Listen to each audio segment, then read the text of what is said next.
Good morning from Aylesbury TV. Wishing you all well today. Sending loads of love to you as usual. Before I go into this video of the early role models and the teachings and the blinky-eyed, starry-eyed, idolizing every single bad man that you met, Yami, and the different levels and the exchanges that I saw throughout a lifetime and what it actually meant to me. I know now that I was a lost little boy, right? We knew that I was institutionalized anyway. Many of you have followed my story right from the start. You know exactly where we're at with me, right? Firstly, clarification again, just from yesterday's video. Uncle Ray, it seems that Uncle Ray could have had that right with the first fight. I have no witnesses there on the first fight with Lenny McLean and Mickey Gluckstead, right? But I do have two witnesses on the second fight, which I explained to you yesterday. Ray's definitely right about Johnny A and all that from down in West London. Ray is a fighting man. That was his game. That's the life that he led, and he's more equipped at that kind of thing than me. Yeah, I talk plainly and simply from what I saw from all these characters in an institutional setting, and those exchanges, like I said, and what they meant to me. I'll take it all the way back. I've gone to Aylesbury, right? We've done a little story on this before, but it's very interesting that my teachings, right, as that small little foreigner, you're the smallest at the time, yeah, I mean, when you're 16 and you're going to Aylesbury with that first 3.5, 4, right, from when I got nicked in a Boy Scout uniform over Rickmansworth, right, you're right in the deep end. And right from the very beginning, I'm starry-eyed to watching the bad man and how they do it, I'm afraid. Those are the facts. I point to those early exchanges, right? There was a geezer called Tony Leons, right? Coolie looking, good looking geezer. You could see he could be a ladies' man. Obviously about 2-3 years older than me at that time, already done Borstal training. Like a few of them had before you went to Aylesbury. Aylesbury wasn't a Borstal when I went there, it was a YP, right? And it changed about a year or so later to the YCs in some stage of the early 80s, right? Tony Leons, Biscuit from Brixton, Parker, redhead geezer, right? I see cut 2 people with a glass bottle. I think somebody was there during that time by the pool table in Aylesbury, right? There was a big geezer called Steve Sherwood. His chest was massive, right? Bill Smith, the Traveller, the big one. That's the one I'm talking about. I think it's got to be probably the dad to all the other Smiths, I don't know, or the uncle or whatever, but he was a figure. But I always thought he was older and he got started up at 20, etc., right? You had Dirty Harry, you had Marcus Jervis, you had my brother-in-law, he dropped in, Ricky and Frankie Knuckles, Frank Henry, they all dropped in Aylesbury at the same time. Nicholas Minaj, we know that he was a figure as well during that time, right? The one thing that I always know is, right from the beginning of time, right, it seems like everybody used to nudge me when they used to have their exchanges. Sammy, watch this. Yo, we say it no differently. Like, everybody was on this, show you, Sammy, that it's me who's the baddest, meaning them. Each of those individual figures, so I'm learning, I'm looking, and when you see the exchanges of the kind of arguments and what it means when someone gets the last word in and you don't know what to say, but you just kind of exchange, you know, it's kind of played up, jumped up kind of stuff, right? So I witnessed that, and I put Tony Leons, Delroy Matthews, the boxer, was there as well at that time, won all these fights as well as a youngster. Longers was there as well. What a character he was. He was serious. Right. One time when I got to Aylesbury, there was a geezer, right? I think his name was Springer, right? He's real spectacles, he was strong and thick set and that kind of stuff. But they used to think he was trying to come on to me. When I first come, you know, like by the pool table, he used to walk past singing songs and all that, right? And one of those days, everyone was there. But I was getting worried a little bit. I was thinking, oh no, what if it gets in? I'm going to have to fight this geezer back, you know, like that. Because, you know, we watch Scum with his kids, so we know what kind of thing we're talking about here, right? But Longers, he had his hands on his standing, so he said, listen, don't walk past him and sing no songs. And then Dirty Harry said, yo, All of them. And then Biscuit coming, right? Biscuit meant to start the Brixton riots way back in the day, right? Biscuit said, hey, listen, not everybody seemed to want to get a word in to show me a familiar tale throughout my life. Because once I reached the CatAs and everything, the level of the bad men, because those early bad men that I'm looking at and thinking I want to be just like you, the level got higher and higher. And the pond with the bad men, where every single person near enough in those CatAs was a bad man. And I remember being on the yard, a little further down the line, that Mikey, he had it spot on. I remember when everybody was having their exchanges on the category A, and he was saying to me, and I was staring, I was looking from left to right, thinking, everybody looks like they're gonna go off, or it's gonna kick off. And he looked at me and he went, Yami, there can only be one. What was he really trying to tell me? Yami, you can't serve everybody. There's only one bad man here. I know he was talking about, but I believed it at the time. But at the same time, as you grow and you mature, you realise that everybody could do the same thing as anybody on any given day, right? When it gets really serious, and we know what we've talked about this kind of stuff already. But going back to Aylesbury, I got to laugh. I was having a chuckle this morning with some of those early characters. Tony Leon's, again, the levels, when you think that one's bad, but then he comes back with shuts those ones down.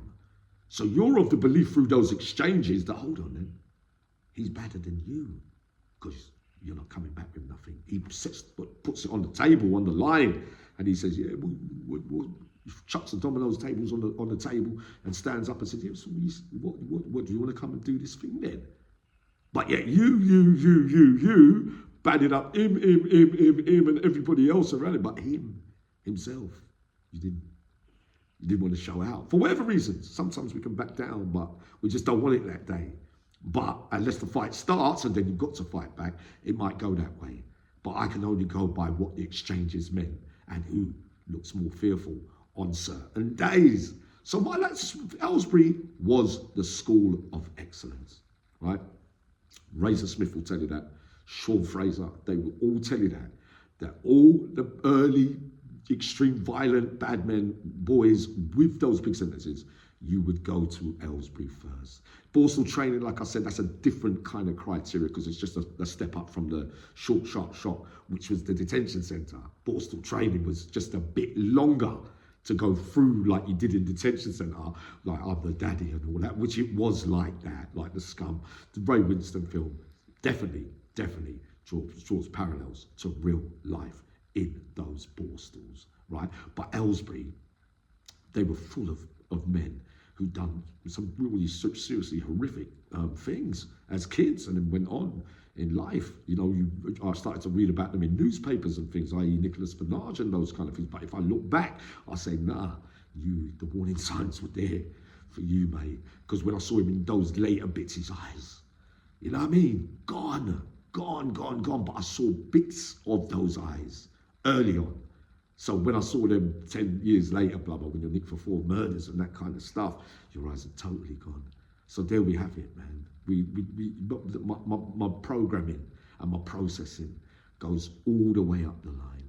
Then I go to the YPs. Then I go to the adults. And then you're around those figures, the Formans, the Hilders, the Johnny Reeds, you know, the ones we've spoken around already. I mean, the big, you know, the big true crime folklore names that we hear about. So then I'm watching them, and we know I've got the teachings there from Del Croxton, Frank Rudd, you know, all the men that I've mentioned in a lot of my stories. I'm looking, and again, the familiar tell from that bit there as well. When I used to think, because I'd have done Aylesbury, I've done another one after that, and I was already fighting at this stage, but I still didn't look properly in the mirror at the way that I looked. You know what I mean? Because they're seeing it different from me. Because I want to be tough, and I'm thinking, no, I can hold my own here. What are you talking about? I'm strong too. I've done it. I've already been doing. But they used to always want to stand up for me, and they did in Aylesbury too. They all used to say, yeah, hold on. They wanted to buy out my arguments and fights. What could I do? We've gone into this when we reach the category A's. So the exchanges get deeper and deeper as the institutional journey continued for me. The only difference is, right, is from the 90s. So I'll say from about 92 onwards to about 2000, right? I was very much, though, a one-man soldier. Yeah. So that sticking up for me, that wasn't really happening in my late 20s to the early 30s, because I was doing all my stuff on my own. Razor Smith was a witness to that. Joey Barnett, Ray Bishop. I remember when Ray Bishop was a handful, you know. He used to make me laugh. Ray was doing a life, right? When I first saw Ray, we was grafting bits of craft. He used to do this. Ray used to do the same thing. Ray was short as well, but he weren't having a part of it. He said, Yami, don't rip me off, you know. Like, I said, Ray, I'm not going to rip you off. I think Ray wanted to fight me, right? But I liked him. I liked Ray. But Ray used to think, Yami, don't do what you did to me, you know. I said, no, Ray, I'm not going to do that, Ray. Right? Joey Barnett. Right, when me and Joey Barnett teamed up, Joey Barnett was a raving lunatic at one stage of that life, where me and him used to go on bits of work in prison. We was terrible, me and Joe. Joe was deadly. Yeah, a lot of people don't understand that as well. Me and Joe was close at one stage, mate. He used to laugh. He had a terrible laugh, Joe. Joe gets upset easy as well. He's not just, they're not outward like me, some of them. They're not, they get grumpy, you know what I mean? But Joe, I like Joe as well, right? Right, so when I reached the category, when it got to the serious level, and this is how I analyze it, and the way that I break it down doesn't mean that I'm right. Could mean that I'm a bloody idiot, but it seems that everybody else seemed to think that I was right, though, didn't they, Ray? Joe, they used to all say, no, I thought I'm going with you. I'll look out for you, I mean, you know what I mean? It'll come good one day. I used to play that card all the time. We know what card that is. I used to fall asleep, make it look like I was finished, and then come back steaming, full pelt ahead. Right, we know what them things do to people, right? Now, the exchanges in the category A's, Tate, Build a Bomb, right? Patsy Adams, but Paul Sykes, right? They asked me this morning, they said, yeah, but when they were all there at that time, when you was younger, when you got older, I had a little bit more with Build a Bomb because he was the bigger figure to doing what I was doing with the getting stuff and all that and pushing his way through the door and everything. Obviously, a higher level to me. But I'll tell you the way that I see it.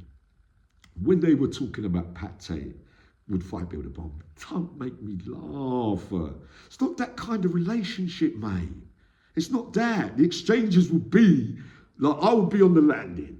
Pat Tate would be there. I like Pat. You know that I like Pat Tate, right?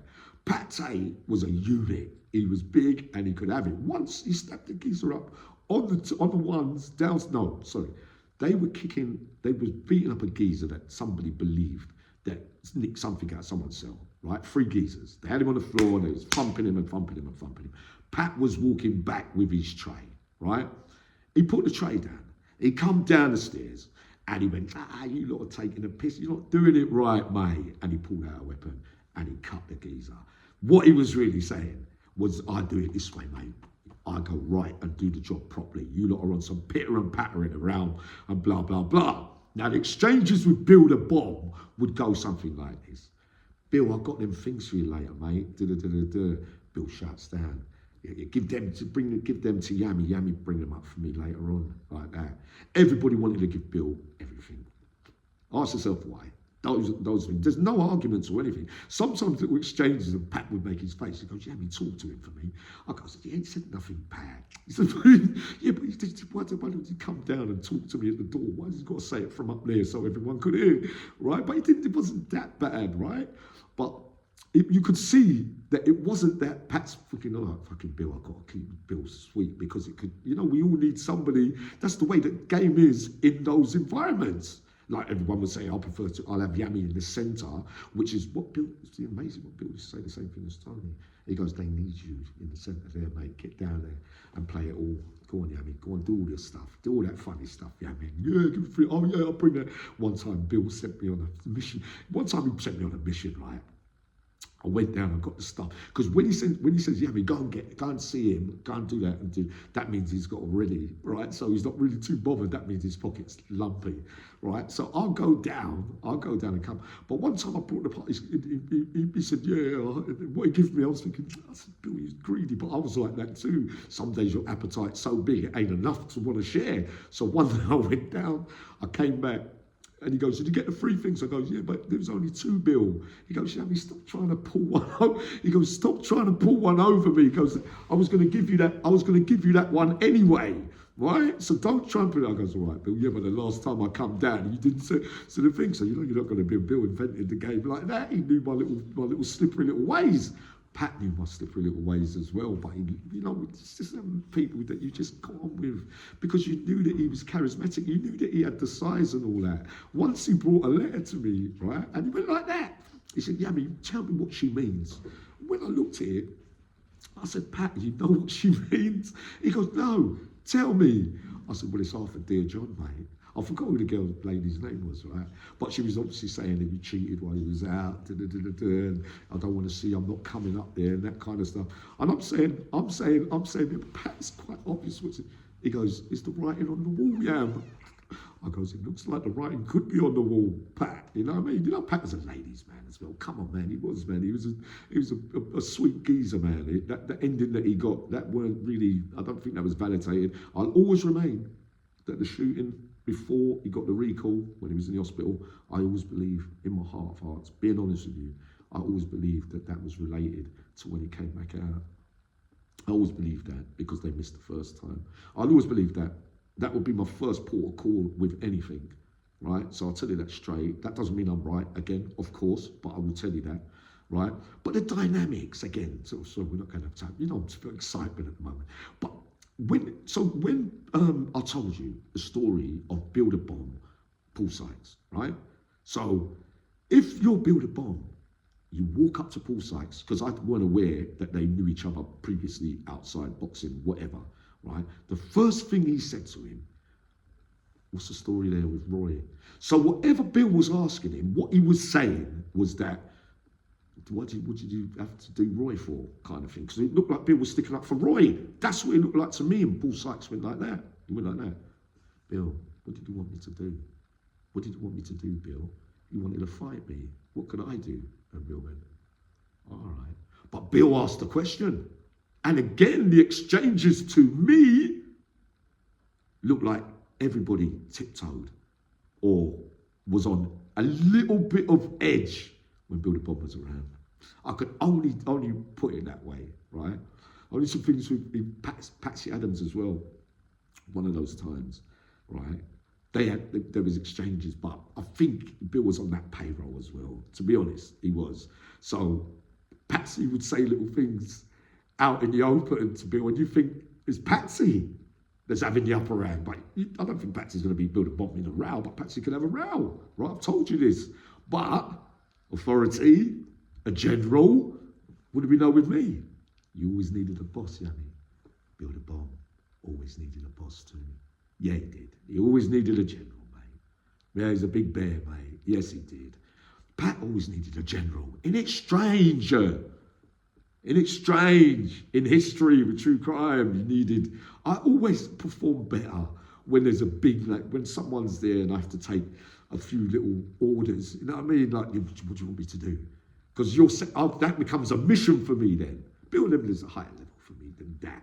But I did used to feel that way, man. You know what I mean? You could take it off certain people, but it didn't mean that you couldn't do them. Those are the facts. Good morning, everyone. I might even come up in a bit, but I love you all dearly. I know I'm gassed at the moment. What do they call it? The pink cloud? Glyn, behave yourself. Loads of love, everybody.